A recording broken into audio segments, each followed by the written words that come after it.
Mega power star Ram Charan మరియు ఉపాసన కొణిదెల జంట గురించి ప్రత్యేకంగా చెప్పనవసరం లేదు. ఎక్కడికి వెళ్ళినా ప్రత్యేక ఆకర్షణతో నిలిచే వీరు ఎంతో అన్యోన్యంగా ఉండడంతో ఈ జంటకి చాలామంది ఫ్యాన్స్ అయితే ఉన్నారు.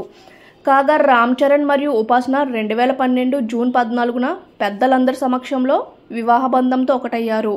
అయితే పెళ్ళయి చాలా ఏళ్లు గడుస్తున్నప్పటికీ ఈ జంటకి పిల్లలు లేకపోవడంతో ఎక్కడికి వెళ్ళినా తరచూ ఈ జంటకి పిల్లలు ఎప్పుడు కంటారు అనే ప్రశ్న ఎదురవుతూ ఉండేది. దానికి ఈ జంట మేము ఎప్పుడు కనడానికి సిద్ధంగా ఉంటే అప్పుడే కంటామంటూ చెప్పుకొచ్చేవారు. కాగా పెళ్ళైన 10 సంవత్సరాలకి ఉపాసన ప్రెగ్నెంట్ కావడంతో ఆ గుడ్ న్యూస్ని మెగా కుటుంబం తన అభిమానులందరితో షేర్ చేసుకున్నారు.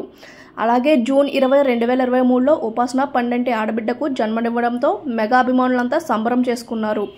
క్లీంకార హాస్పిటల్ నుండి ఇంటికి వెళ్ళేటప్పుడు అభిమానులంతా ఘన స్వాగతం పలికారు. అయితే ఈరోజు క్లీంకార పుట్టినరోజు సందర్భంగా ఉపాసన క్లీంకారకు హ్యాపీ బర్త్డే విషెస్ తెలియజేస్తూ నువ్వు మా జీవితాల్లో చాలా ఆనందాన్ని నింపావంటూ క్లీంకార పుట్టినప్పటి నుండి క్యాప్చర్ చేసిన హ్యాపీ మూమెంట్స్ని వీడియో రూపంలో ఉపాసన ఇన్స్టాగ్రామ్ వేదిక ద్వారా షేర్ చేశారు. అలాగే ఈ వీడియోని ఇప్పటివరకు చాలాసార్లు చూశానంటూ చెప్పుకుంటూ ఎమోషనల్ అయ్యారు ఉపాసన. పాప పేరుని అనౌన్స్ చేయడం చాలా సంతోషంగా ఉంది. క్లీంకార కొణిదెల